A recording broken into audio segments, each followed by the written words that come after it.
देखिए, पूरी कांग्रेस पार्टी, कल मुख्यमंत्री जी ने हरियाणा के मुख्यमंत्री से बात की है, डीजीपी से बात की है। मैं खुद यहाँ मौजूद हूँ और पूरी वस्त स्थिति से मुख्यमंत्री जी से भी मिलकर के अवगत कराऊंगा और राहुल जी से भी मिलकर के उन्हें अवगत कराऊंगा।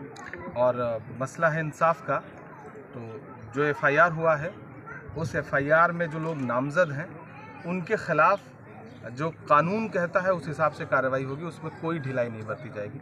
सरकार ने, लोकल मंत्री ने कुछ मुआवजे का ऐलान किया है, 15-15 लाख रुपए सरकारी और 5-5 लाख रुपए अपने पास से, 50-50 हज़ार रुपये ग्राम पंचायत की तरफ से। मैं मुख्यमंत्री जी से मिलकर के कोशिश करूंगा कि ये मुआवजा बढ़ सके और ज़रूर बढ़ेगा, हमें मुख्यमंत्री जी पे पूरा भरोसा है।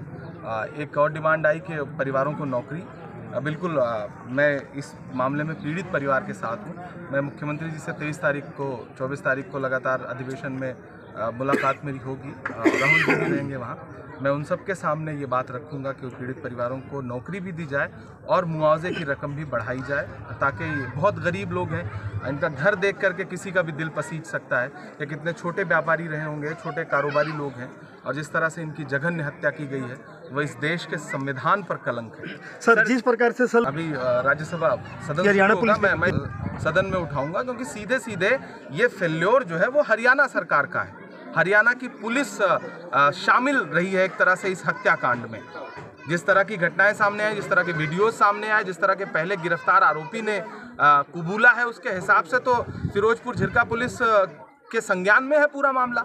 अगर पुलिस के संज्ञान में होने के बाद दो जिंदा लोगों को जला दिया जा रहा है, तो सीधे सीधे ये हरियाणा सरकार का फेल्योर है, हरियाणा प्रशासन का फेल्योर है ये। और मुख्यमंत्री जी की चुप्पी बहुत शर्मनाक है।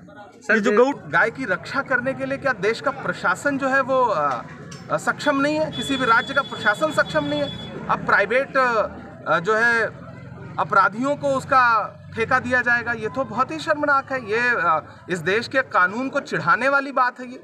तो मैं इस बात को सदन में भी उठाऊंगा और मैं प्रधानमंत्री जी को भी उनका पुराना भाषण याद दिलाना चाहता हूं, जिसमें अपने एक भाषण में उन्होंने ये बात कही है कि दिन में गौरक्षक का चोला ओढ़ने वाले लोग रात को क्या क्या अपराध करते हैं मुझे पता है। मैं तो राज्य सरकारों से कहूंगा कि उनका डोजियर बनाओ।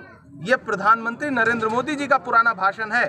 प्रधानमंत्री बनने के बाद यही कहूंगा कि राजस्थान सरकार को घेरने के बजाय हरियाणा सरकार को घेरिए कि वो दोषियों को बचाना बंद करे।